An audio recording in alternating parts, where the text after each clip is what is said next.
పాటు మా దగ్గర అన్ని తాండాలు ఉంటాయి, అదేవిధంగా గూడాలు ఉంటాయి. ఆ లోపల ఉండేటువంటి వాళ్ళు అందులో గొత్తికోయలు ఇటువంటి వాళ్ళు ఉంటారు. వాళ్ళకి రేషన్ కార్డులు కూడా లేవు. వాళ్ళు ఎక్కడో వేరే చోట నుంచి వచ్చారని చెప్పి వాళ్ళకి రేషన్ కార్డు లేకుండా, కరెంటు లేకుండా, కనీసం మంచినీళ్ళ బోర్లు వేయడానికి కూడా అవకాశం లేకుండా ఆ విధంగా గిరిజనులకు ఇబ్బందులు జరుగుతున్నాయి. వాటన్నిటిపైన కూడా మీ ద్వారా ప్రభుత్వానికి తెలియజేస్తున్నాను.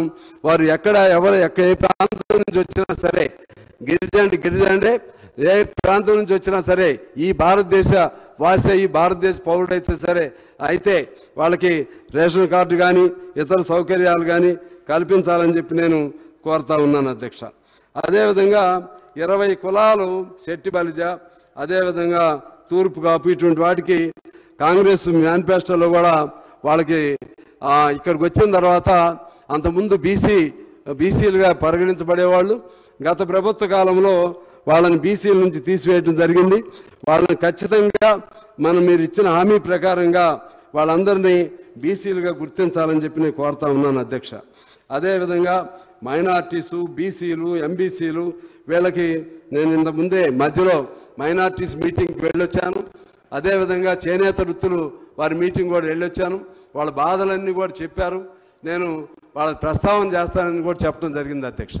మైనార్టీస్కి వాస్తవంగా వాళ్ళని దళితుల్లాగా ట్రీట్ చేయాల్సిన అవసరం ఉంది. మైనార్టీస్ని గ్రామాల్లో దళితులు ఎంత ఇబ్బంది పడుతున్నారో ఇక్కడ పట్టణాల్లో మైనార్టీసు ఆ విధంగా దళితుల్లాగా ఇబ్బంది పడుతున్నారు. వాళ్ళకి ఈ 3000 కోట్లు అనేది కాకుండా వాళ్ళకి ప్రత్యేకమైనటువంటి స్కీమ్ పెట్టి వాళ్ళని పైకి తీసుకురావడానికి, అప్లిఫ్ట్ చేయడానికి ప్రయత్నం చేయాలని చెప్పి నేను కోరుతా ఉన్నాను అధ్యక్ష.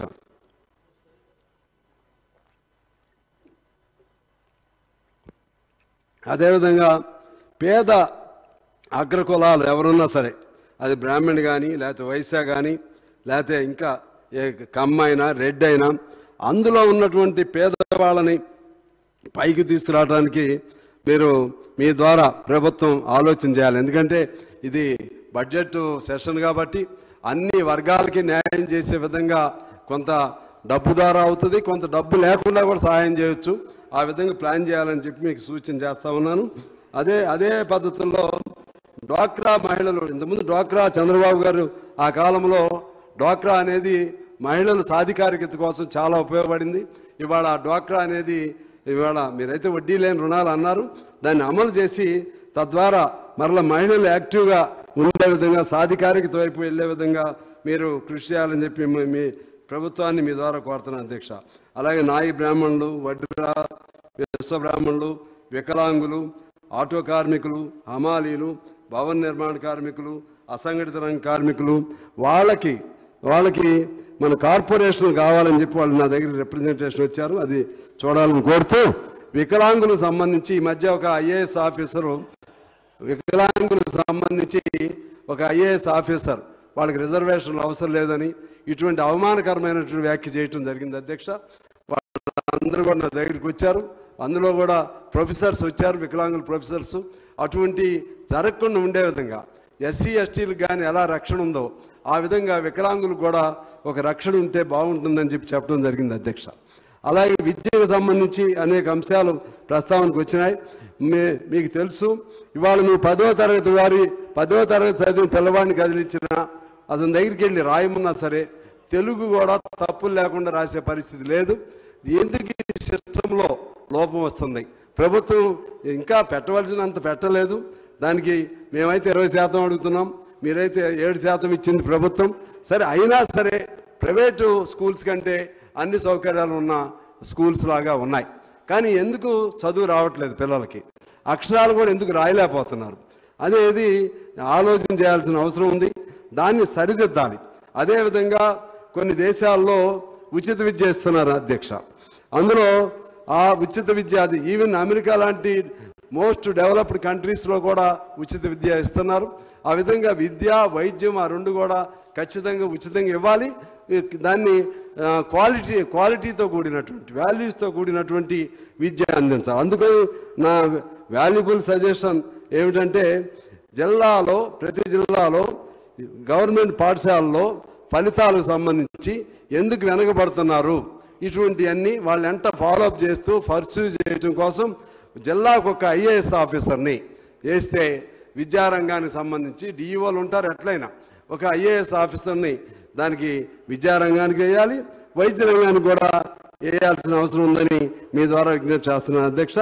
అదేవిధంగా వైద్యానికి సంబంధించి నిమ్స్, అలాగే గాంధీ, ఉస్మానియా, ఫేవర్ ఇటువంటి అనేక హాస్పిటల్స్, పెద్ద ఎస్టాబ్లిష్డ్ హాస్పిటల్స్ ఉన్నాయి.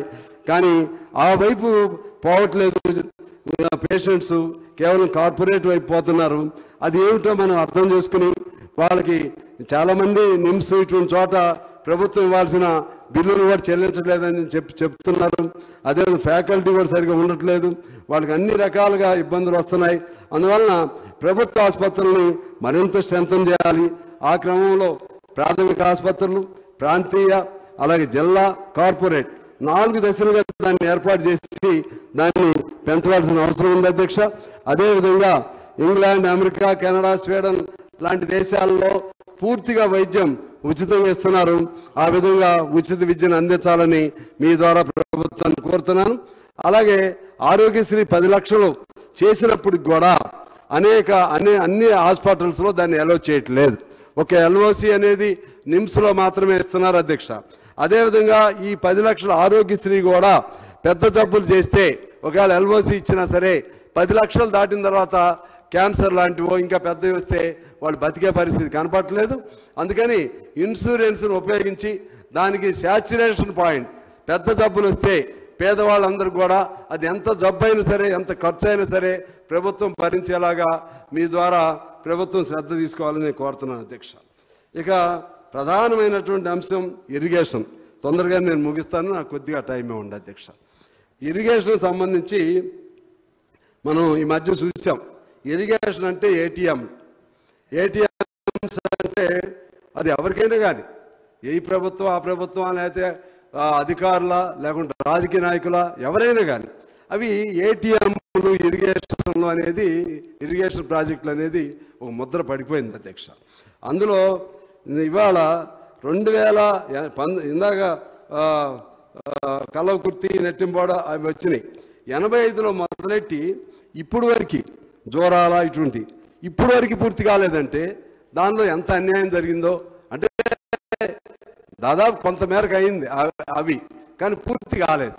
అదే పద్ధతుల్లో 2005లో రాజశేఖర రెడ్డి గారు వచ్చిన తర్వాత జలయజ్ఞం పేరుతో మొదలుపెట్టినటువంటి స్కీమ్స్, ఇరిగేషన్ ప్రాజెక్టులు ఇప్పుడు 20 ఏళ్ళు అవుతున్నప్పుడు కూడా పూర్తి కాలేదంటే ఎంత అన్యాయమో, ఎంత అవినీతి జరిగిందో, ఎంత డబ్బులు వ్యయం పెరిగిందో మీరు ఆలోచన చేయాల్సిన అవసరం ఉందని ప్రభుత్వాన్ని మీ ద్వారా కోరుతున్నాను అధ్యక్ష. అందులో భాగంగా అవి ఆనాడు 100 కోట్లు ఉన్నాయి, 1000 కోట్లు అయింది, 1000 కోట్లు 1,00,000 కోట్లుగా అయింది. కానీ భూమి అదే సేమ్ భూమి. కాకపోతే సాగు పెంచుతున్నట్టు చూపెడతారు స్థిరీకరణ పేరుతో. స్థిరీకరణ లేదు, ఏమీ లేదు, మొత్తం అదే భూమి, కానీ డబ్బులు మాత్రం వేస్తారు. ఉదాహరణకి మీకు చెప్తున్నాను, రాజీవ్ దుమ్ముగూడెం, ఇందిరా దుమ్ముగూడెంలు మా జిల్లాలో ఆనాడు 1600 పేరుతో 3,200 కోట్లు, 4 లక్షల ఎకరాలు. ఈనాడు అది 18,000 కోట్లకు అయింది. ఆనాడు 3,200 కోట్లు, ఇవాళ 18,000 కోట్లు అవుతుంది. ఇంకా 10,000 కోట్లు అవసరం కావాలని చెప్తున్నారు అధ్యక్ష. ఇది సీతారాం ప్రాజెక్ట్, పేరు మారింది. అలాగే ప్రాణహిత ఇప్పుడు పేరు మారింది, కాళేశ్వరం అయింది. ఆనాడు 38,500 కోట్లు దానికి అంచనా వ్యయం అధ్యక్ష, ఏది రాజశేఖర రెడ్డి గారు ఉన్న కాలంలో. అది అప్పుడు దాని సాగు విస్తీర్ణ అంచనా 16,40,000. ఇప్పుడు ఎంత అయిందంటే కాళేశ్వరం పేరుతో 1,00,000 కోట్లు, 18 లక్షల కోట్లు వ్యవసాయం. ఎంత అదే భూమి, కాకపోతే దాని నైసర్గిక స్వరూపం మారింది, ఆయకట్టు మారింది, కానీ సంఖ్య అదే, కానీ 1,00,000 కోట్లు అయింది. ఈ 1,00,000 ఇలా ఇంకా 2014 ముందు 54,234 కోట్లు వ్యయం అయ్యి ఉంటే మొత్తానికి 14 వ్యయం అయ్యి 51,79,000 ఎకరాల ఆయకట్టుకు నీరు అందించారు అధ్యక్ష 2014 వరకు. 2014-24 మధ్యకాలంలో 1,81,000 కోట్ల 68 కోట్ల ఖర్చు పెట్టారు అధ్యక్ష 10 ఏళ్లలో. ఎంత నీరు అందించారంటే 15,81,000 ఎకరాలకు మాత్రమే నీరు అందటం జరిగింది అధ్యక్ష. ఇది ఈ నీటి ప్రాజెక్టులు ఎంత దుర్వినియోగం అవుతున్నాయో, ఎన్ని కుంభకోణాలు పాల్పడుతున్నాయో దీనికి నిదర్శనం. అందులో అతిపెద్ద కుంభకోణం, ఇంత ధరణి ఎలా పెద్ద కుంభకోణం అని చెప్పాను, అతిపెద్ద కుంభకోణం ఏదైనా ఉందంటే కాళేశ్వరం అధ్యక్ష. ఈ కాళేశ్వరం సంబంధించి మనం పునరాలోచన చేయవలసిన పరిస్థితి వస్తుందనేది నా అభిప్రాయం.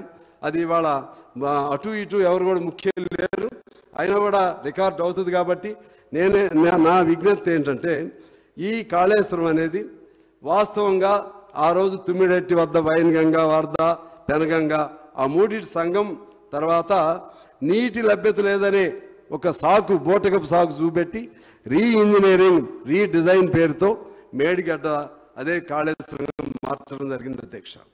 అవి ఎత్తు అక్కడ కారణం ఏం చెప్పారు, ప్రాణ ఎత్తు దగ్గర అంటే తుమ్మిడేటి దగ్గర ఎత్తు పెంచడానికి వాళ్ళు అంగీకరించలేదు మహారాష్ట్ర అని చెప్పారు.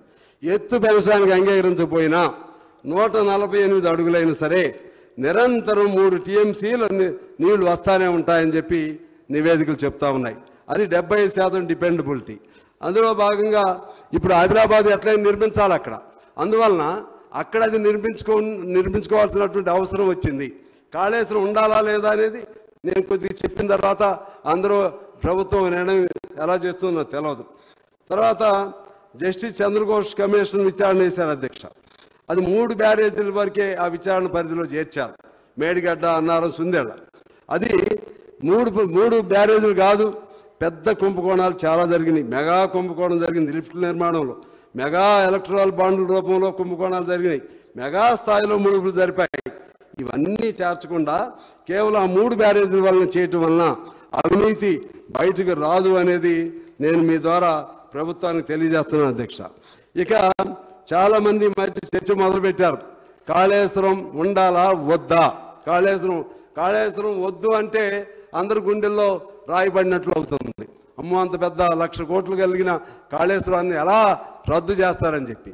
ఇక్కడ అర్థం చేసుకోవాల్సింది ఏంటంటే, కాళేశ్వరం వద్దు అంటే కేవలం 3 బరాజుల రద్దు మాత్రమే, 3 బరాజుల రద్దు మాత్రమే. ఎందుకనంటే ఆ 3 బరాజులకి ఎంత కాస్ట్ అవుతుందంటే 18 నుంచి 20,000 కోట్లు. ఇప్పుడు మేడిగడ్డ నుంచి అయినా అంటే కాళేశ్వరం నుంచి అయినా ప్రాణహిత ఇప్పుడు కట్టాలనుకుని ప్రాణహిత నుంచి అయినా నీరు ఎల్లంపల్లికి మాత్రమే రావాలి, అక్కడి వరకే రావాలి. వచ్చిన తర్వాత సేమ్, అదైనా ఇదైనా సేమ్. అందుకని కాళేశ్వరంకు సంబంధించిన అనుబంధం మల్లన్న సాగర్ కానీ మిగిలినవన్నీ యథాతథంగా ఉంటాయి. ఇవాళ ఆ కాళేశ్వరం దానివల్ల ఎన్ని ఇబ్బందులు ఉన్నాయో మీకు ఒకసారి 2 ముక్కల్లో చెప్తాను అధ్యక్ష. దానికి మంచిదా ఇది మంచిదా మన తోటి మిత్రులు కూడా సభ్యులు కూడా అర్థం చేసుకోవాల్సిన అవసరం ఉంది అధ్యక్ష. 1 ప్రాణహిత, 2 కాళేశ్వరం, ఈ రెండింటి మధ్య వైరుధ్యం. ప్రాణహితలో 3,375 మెగావాట్లు విద్యుత్ అవసరం ఉంటుంది. కాళేశ్వరానికి 8,459 మెగావాట్లు విద్యుత్ అవసరం ఉంటుంది. ప్రాణహితకి 2,294 కోట్లు విద్యుత్ ఛార్జీలు ఉంటాయి అధ్యక్ష. కాళేశ్వరానికి 10,374 కోట్ల విద్యుత్ ఛార్జీలు అవసరం ఉంటుంది అధ్యక్ష. అలాగే నిర్వహణ ఖర్చు ప్రాణహితకి 1,000 కోట్లు మాత్రమే అవుతుంది. కాళేశ్వరానికి 10,647 కోట్లు ఖర్చు అవుతుంది అధ్యక్ష. ముంపు ప్రాణహితకి 1,250 ఎకరాలు, దీనికి 4,000 ఎకరాలు. ముంపు అంటే ఆ ప్రాంతంలో మొత్తం కాదు. అదేవిధంగా ఎకరా ఖర్చు గవర్నమెంట్ డబ్బులు పడేదేమో ప్రాణహితకి 1,000 రూపాయలు, లేకపోతే కొద్దిగా అటు ఇటు. ఇక్కడ 46,364 కాళేశ్వరం పడుతుంది అధ్యక్ష. ఈ స్థితిలో ఈ కాళేశ్వరం అనేది ఇది ఒక పెద్ద ఏనుగులాగా భావించవలసిన అవసరం వస్తుంది. పోతే ఆ మేడపల్లి ఆ 3 బరాజులే పోతాయి. కానీ ఇప్పుడు వాటిని నిర్మించాలన్నా కూడా మళ్ళా 15-18 వేలు అవుతుంది అంటున్నారు.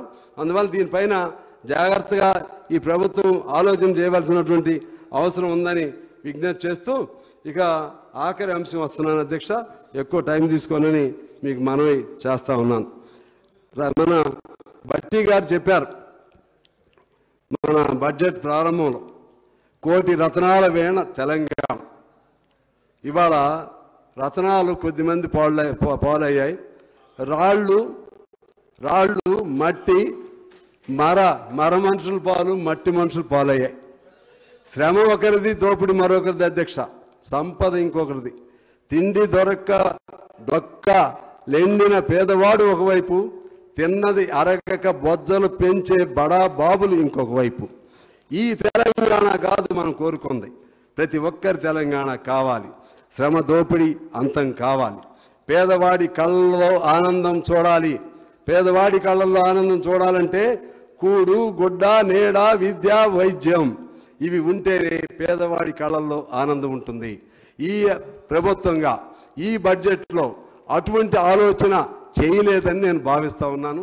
మీకు అది ఎలాగో నేను చెప్తాను అధ్యక్ష. అందుకే శ్రీశ్రీ అన్నాడు, లేదు సుఖం లేదు సుఖం, బ్రతుకు వృధా చదువు వృధా, మనమంతా బానిసలం గానుగలం పీనుగలం, వెనక దగ ముందు దగ మనది ఒక బ్రతికైనా కుక్కల వలె మనది ఒక బ్రతికైనా సందుల్లో పందుల వలె. ఇది శ్రీశ్రీ గారు చెప్పారు అధ్యక్ష. ఇందులోనే రంగరాజన్ కమిటీ, సురేష్ టెండూల్కర్ కమిటీలు ఆ మధ్య ఎప్పుడో చెప్పారు. ఇప్పుడు దాన్ని అనుగుణంగా ఈ ప్లానింగ్ బోర్డు ఒక మాట చెప్పింది అధ్యక్ష. ఏమని చెప్పింది? భారతదేశంలో ఇక పేదరికం లేదు, కేవలం 2-3% ఉంది, ఇక పేదవాళ్ళు ఎవరు లేరు. వీళ్ళు చెప్పారు. మాకు ఆశ్చర్యం ఉంది, పేదవాళ్ళు ఎవరు లేరని ప్రభుత్వమే ప్లానింగ్ బోర్డే చెప్తుంది. ఎట్లా దీని లెక్క ఏంటంటే, పట్టణాల్లో 33 రూపాయలు పైన ₹1 వచ్చినా సరే వాడు ధనవంతుడంట. 33 రూపాయల లోపు రోజుకి ఉండవాడే పేదవాడంట. ఇవాళ అందరికి వస్తున్నాయి కాబట్టి వాడు ధనవంతుడు. అదే గ్రామాల్లో 27 రూపాయలు అంటే 28 రూపాయలు వచ్చినా వాడు ధనవంతుడు. ఇది లెక్క అధ్యక్ష. అందువలన ఇటువంటి పేదరికపు లెక్కలు చెప్పి పేదవాడి కడుపు కొట్టేటువంటి వీళ్ళని ఆ వరవడిలో ఆ బురిడిలో పడకుండా ఈ ప్రజాపాలనగా చెప్పే కాంగ్రెస్ ప్రభుత్వం కొన్ని జాగ్రత్తలు తీసుకోవాలని చెప్పి నేను కోరుతున్నాను. అందులో భాగంగా అసంఘటిత రంగం ఉంది. ఈ అసంఘటిత రంగం సంబంధించి తెలంగాణ రాష్ట్ర వ్యాప్తంగా ఈపీఎఫ్ పొందుతున్న ఒకటే పేజీ ఉందో టకడా చదివేస్తా అధ్యక్ష, మధ్యలో డిస్టర్బ్ చేయకండి ప్లీజ్.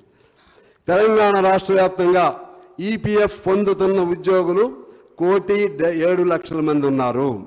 అందులో జీవో నెంబర్ 21, 22, 23, 24, 25 వీటిని గెజిట్లో చేరిస్తే వారి కనీస వేతనం కనీసం 30,000 వస్తుంది. గెజిట్లో ఈ జీవోల్ని ఈ ప్రభుత్వం, అప్పుడు బీఆర్ఎస్ ప్రభుత్వం జారీ చేసింది. దాన్ని గెజిట్లో చేర్చలేకపోయింది. దాని మీద రేవంత్ రెడ్డి గారు కూడా లెటర్ రాశారు, వాటిని గెజిట్లో చేర్చమని. అందువలన అది ఆ విధంగా చేస్తే 1,07,00,000 మందికి ఇమీడియట్గా బెనిఫిట్ దొరుకుతుంది అధ్యక్ష. అదేవిధంగా 2000 వారికే 2000లోను 2005లోను వీడిఏ పాయింట్స్ను దాన్ని తగ్గించడం వల్ల అంతకుముందు ఉన్నటువంటి కనీస వేతనం కూడా తగ్గిపోయి ఇవాళ 9,000, 10,000, 11,000, 12,000 ఇది వాళ్ళ జీతం అధ్యక్ష. ఈ విధంగా ఇది ఏళ్ల లెక్కలో 1,07,00,000 మంది ఉన్నారు. అదేవిధంగా ఫైనాన్స్ వాళ్ళు డైరెక్ట్గా ఇచ్చేవాళ్ళు 4.5 లక్షల మంది ఉన్నారు అధ్యక్ష. అదేవిధంగా మన ఆటో వారు, లేకపోతే హమాలీలు, అదేవిధంగా మా భవన నిర్మాణ కార్మికులు, ఇలా చూస్తే దాదాపు 2 కోట్ల మంది వ్యవసాయ కూలీలు అన్నీ కలిపితే 2,000 మంది, 2 కోట్ల మంది, సగం మంది అసంఘటిత రంగంలో ఈ రాష్ట్రంలో ఉంటే ఈ బడ్జెట్లో అసంఘటిత రంగానికి సంబంధించి ఏమీ కూడా శ్రద్ధ పెట్టలేదనేది నాకు బాధగా ఉంది. దానిపైన ఎట్లా సరిచేస్తారో ఈ ప్రభుత్వం ఆలోచన చేయాల్సిన అవసరం ఉంది అధ్యక్ష. ఇందాక నేను చెప్పినట్టు 4,68,000 మంది డైరెక్ట్గా ప్రభుత్వం దగ్గర నుంచి వాళ్ళు ప్రభుత్వ లిస్టులో ఉన్నటువంటి అవుట్ సోర్సింగ్ కాంట్రాక్ట్ కార్మికులు అధ్యక్ష. అదేవిధంగా కాంట్రాక్ట్ కార్మికులు ఆ లెక్కలో 66,347 ఉన్నారు. అవుట్ సోర్సింగ్ 1,14,000 మంది ఉన్నారు. అంగన్వాడీ 61,551 మంది ఉన్నారు. మధ్యాహ్న భోజనం 54,201 మంది ఉన్నారు. వాళ్ళకి ఇచ్చేది 3,000 అధ్యక్ష నెలకి. జిహెచ్ఎంసీ నగరపాలిక మున్సిపాలిటీల్లో 71,000 మంది ఉన్నారు. వాళ్ళకి ఇచ్చేది కేవలం 12,000 మాత్రమే. యూఓఏలు 17,983 ఉన్నారు. వారికి ఇచ్చేది 5,000 మాత్రమే. Full time part time NMR పేరుతో ఉన్నటువంటి వాళ్ళు ఉన్నారు. వాళ్ళకి ఇచ్చేది వాళ్ళు దాదాపు 8-9 వేలు మాత్రమే. అలాగే మిషన్ భగీరథలో దాదాపు 15,000 మంది ఉన్నారు, వాళ్ళకి ఇచ్చేది 9,000 అధ్యక్ష. అలాగే ఏఎన్ఎం 2 జిఎన్ఎం వీళ్ళందరూ దాదాపు 17,000 పైన ఉన్నారు. అంటే ఏఎన్ఎం 1 అందరూ కలిపితే. ఏఎన్ఎం 2కి అయితే అతి తక్కువ 10-11,000 వాళ్ళకి శాలరీస్ ఇస్తున్నారు. ఆశా వర్కర్లు 28,009 మంది ఉన్నారు, వాళ్ళకి 9,750 ఇస్తున్నారు. వైద్య విధాన ఆసుపత్రులు పనిచేసే వాళ్ళు 15,000 మంది ఉన్నారు. వాళ్ళందరినీ వాళ్ళు కూడా ఈ అవుట్ సోర్సింగ్ కాంట్రాక్టు లేకపోతే ఎప్పుడు తీస్తారో తెలియని ఉద్యోగాల్లో ఉన్నారు. గ్రామ పంచాయతీల్లో 53,185 మంది ఉన్నారు, వాళ్ళకి ఇస్తుంది కేవలం 9,000 మాత్రమే. అదేవిధంగా ఆటో వర్కర్స్ దాదాపు 10-11 లక్షల మంది ఉన్నారు అధ్యక్ష. అలాగే జొమాటో గిగ్ వర్కర్స్ వాళ్ళు కూడా కొన్ని లక్షలాది మంది ఉన్నారు. అలాగే మోటార్ ఫీల్డ్లో క్యాబుల్లో పనిచేసేటువంటి వాళ్ళు కొన్ని లక్షల మంది ఉన్నారు. భవన నిర్మాణ కార్మికులు 26 లక్షల మంది ఉన్నారు. అమాలీలు 15 లక్షల మంది ఉన్నారు. ఎడ్యుకేషన్ స్వీపర్స్ 4,000 మంది ఉన్నారు. అలాగే యూనివర్సిటీల్లో contract, part time, guest time scale వీళ్ళందరూ పేరు విడివిడిగా ఉంటాయి, కానీ చెప్పేది ఒకటే చదువు, వాళ్ళు చదువుకున్న కూడా ఒకటే. అంటే విడివిడి పేర్లతో వాళ్ళ కడుపు కొట్టే విధంగా పేర్లు మారుసి ఒకనే అవుట్ సోర్సింగ్ అంటున్నాడు, ఒకనే కాంట్రాక్ట్ అంటున్నారు. అంటే వాళ్ళని పర్మనెంట్ చేయకుండా తప్పించుకునే విధంగా ప్రభుత్వాలే మోసం చేస్తూ ఉండటం వల్ల వాళ్ళకి ఆ విధంగా అన్యాయం జరుగుతుంది. అదేవిధంగా హోంగార్డులు వాళ్ళు చచ్చిపోయినా సరే వాళ్ళకి ఏమి రాదు. హోంగార్డులకి హెల్త్ లేదు, ఏమి లేదు. 17,122 మంది ఉన్నారు అధ్యక్ష. పోలీసులు పిల్లలు ఈ మధ్య పెద్ద యాజిటేషన్ చేశారు, 46 జీవో, వాళ్ళకి న్యాయం చేయాలి. అదేవిధంగా జోన్లు 2 ఉన్నాయి. ఇంతకుముందు ఒకటే జోన్ ఉండేది పోలీసులకి, మల్టీ జోన్ సిస్టమ్ పెట్టారు.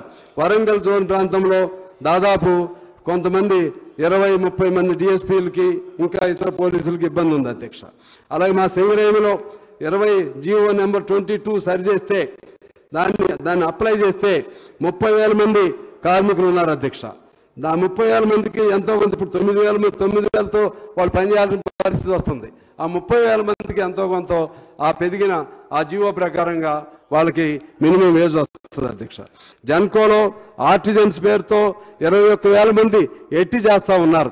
వాళ్ళని రెగ్యులైజ్ చేయాల్సినటువంటి బాధ్యత ప్రభుత్వం పైన ఉంటుంది. ఆర్టీసీ వాళ్ళని తక్షణం ప్రభుత్వంలో విలీనం చేయాలి. అదేవిధంగా వాళ్ళకి ట్రేడింగ్ హక్కులు ఇవ్వాల్సిన అవసరం ఉంది అధ్యక్ష.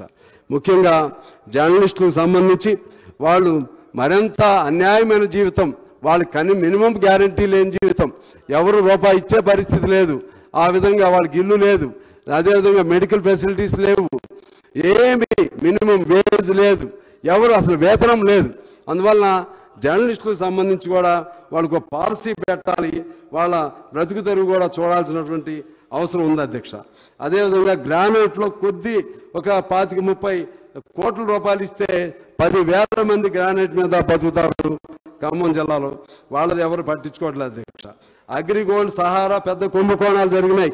కొన్ని వేల మందిని మోసం చేశారు, కొన్ని వేల మందిని మోసం చేసి 1,000 ఎకరాలు కొన్నారు ఈ 2 సంస్థలు. వీటిపైన విచారణ చేసి బాధితులకి తక్షణం న్యాయం చేయాలని చెప్పి నేను మీ ద్వారా కోరుతున్నాను అధ్యక్ష. అలాగే టూరిజం దాన్ని ప్రైవేటీకరణ చేస్తారన్నారు, దాన్ని ప్రైవేటీకరణ చేయరాదని చెప్పి మీ ద్వారా నేను కోరుతున్నాను అధ్యక్ష. ఈ విధంగా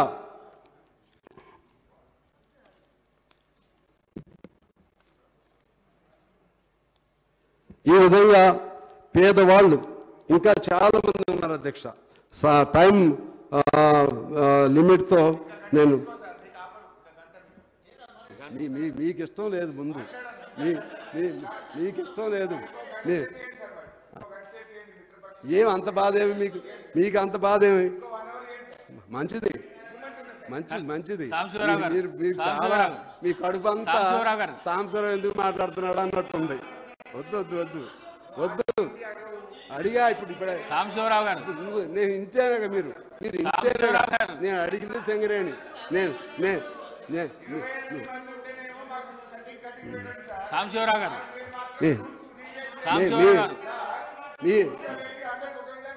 హరీష్ రావు గారికి అయిపోయింది అధ్యక్ష. హరీష్ రావు గారికి ఎందుకో హరీష్ రావు గారు నేను మాట్లాడుతున్నప్పుడే హరీష్ రావు గారికి అన్ని అడ్డం వస్తున్నాయి. నేను ఇంకా అసలు నా నోరెప్పట్లేదు. నేను చాలా మర్యాద మిత్రధర్మం కూడా పాటిస్తున్నా, పాత మిత్రులను కూడా పాటిస్తున్నా. నేను అసలు నా ఒరిజినాలిటీ ఇంకా మీకు తెలవదు. నా ఒరిజినాలిటీ మొదలెడితే అప్పుడు ఏంటో తెలుస్తుంది. అందువల్ల వద్దు, నా జోలికి రాకండి మీరు అనవసరంగా. తర్వాత ఆఖరిగా ఇందాక దాశరథ్ గారిది ఒక పోయం, దాన్ని నేను రిసైట్ చేసి ముగిస్తాను అధ్యక్ష. భూగోళం పుట్టుక కోసం కూలిన సొరగోళాలెన్ను, ఈ మానవ రూపం కోసం జరిగిన పరిణామాలెన్ను, ఒక రాజును గెలిపించడంలో వరిగిన నరకంటాలెన్ను. ఇక్కడ ఈ పాయింట్, శ్రమజీవుల పచ్చిమిత్రుల త్రాగని ధనవంతులెందరో, అన్నార్తలు అనాథలుండని ఆ నవయుగ మదెంత దూరమో, కరువంటూ కాటకమంటూ కనిపించని కాలాలెప్పుడో. ఇదంతా పేదాల గురించి రాసిన అది. అణగారిన అగ్నిపర్వతం కనిపెంచిన లావాయంతో, ఆకలితో చచ్చే పేదల శోకంలో కోపం ఎంతో, ధనవంతుల దుర్మార్గాలకు దగ్ధమైన బ్రతుకులు ఎన్నో. ఇది అందరూ గుండెల్లో పెట్టుకుని పేదవాడి అందరినీ నేను మీ ద్వారా ప్రభుత్వాన్ని కోరుతున్నాను. అది ఏ ప్రభుత్వం అయినా సరే, కోట్ల మంది పేదవాళ్ళు ఉన్నారు, వాళ్ళ శ్రమను దోపిడీ చేస్తున్నారు, వాళ్ళ రక్తాన్ని పీలుస్తున్నారు. వాళ్ళందరినీ ఒక్కటే అధ్యక్ష, ఒక్క సెకండ్. ఇక్కడే బాధితులు ఉన్నారు. అయిపోయింది. ఇక్కడ మన సెక్రటేరియట్లోనే బాధితులు ఉన్నారు. సెక్రటేరియట్లో వాళ్ళు అవుట్ సోర్సింగ్, వాళ్ళు ఒకటే కోరారు. ఎందుకంటే ఇటువంటి వాళ్ళందరూ నా ద్వారానే అడుగుతున్నారు. మరి ఏం చేద్దాం? నాకు మాత్రం జనరల్గా మాట్లాడదాం అనిపిస్తుంది, కానీ పేదాల గురించి చెప్పాలి కదా. అవుట్ సోర్సింగ్ ఉద్యోగులు 6 గ్యారంటీలు, వాళ్ళకు ఒక 6 గ్యారంటీలు పెట్టుకున్నారు అధ్యక్ష.